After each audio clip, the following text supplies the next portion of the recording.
Hari ini saya merilis kejadian tindak pidana pada tanggal 24 September 2021, tepatnya pukul 23 malam hari,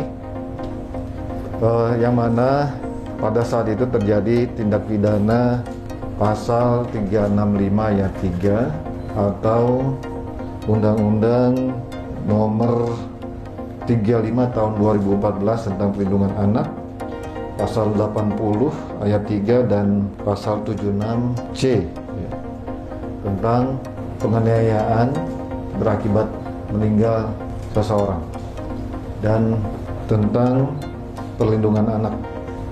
Kejadian tersebut diawali pada saat korban atas nama MR bersama rekannya atas nama NS sedang berekreasi di danau perumahan Dharma Wangsa, Desa Satria Jaya, Tambun Utara, Kabupaten Bekasi. Yang bersangkutan sedang berekreasi dan didatangi oleh tersangka atas nama OMN dan JRH.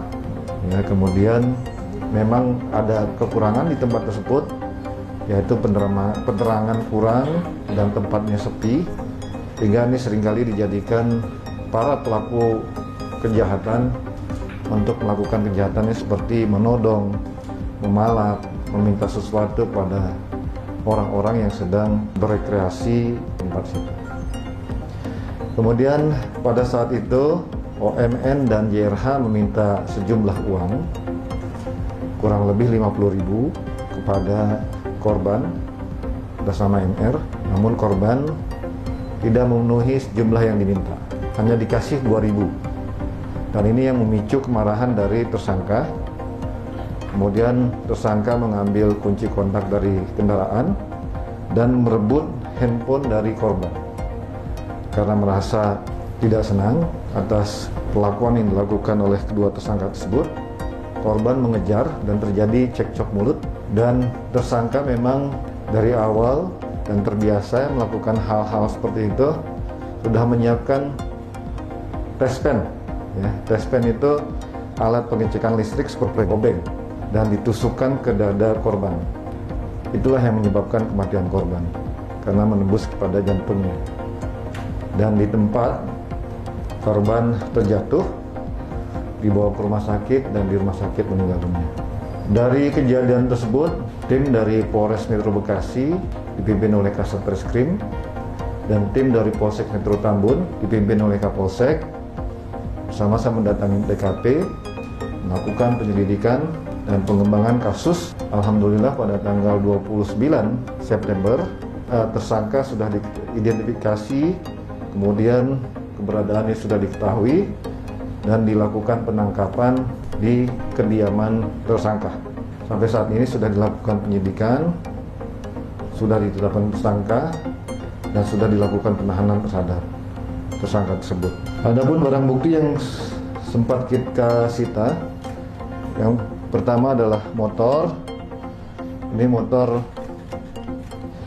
satu buah motor merek Honda Beat yang dipakai tersangka menuju lokasi, dan ini tespen yang digunakan oleh tersangka milik OMN ya untuk ditusukkan ke korban MR. Kemudian kita juga menyita satu buah pakaian kaos milik korban yang terkena noda darah. Ya, ini kita lihat di sini ada bekas tusukan dan juga ada bekas darah ya, dari korban. Ini satu topi milik tersangka yang kita cocokkan oleh saksi NS dan dibenarkan. Lanjut. Nah, ini pemberitaan yang kemarin kita tahu bahwa korban bersama kekasihnya sedang rekreasi, kemudian dipalak ya oleh tersangka. Nah, ini tersangka atas nama OMN, kemudian ini tersangka atas nama JR. Saat ini keduanya sedang ditahan dan dilakukan pengembangan penyidikan. Keduanya bekerja sebagai buruh dan memang sering melakukan kegiatan pemalakan di danau tersebut. Ancaman hukumannya 15 tahun penjara, maksimal 15 tahun penjara.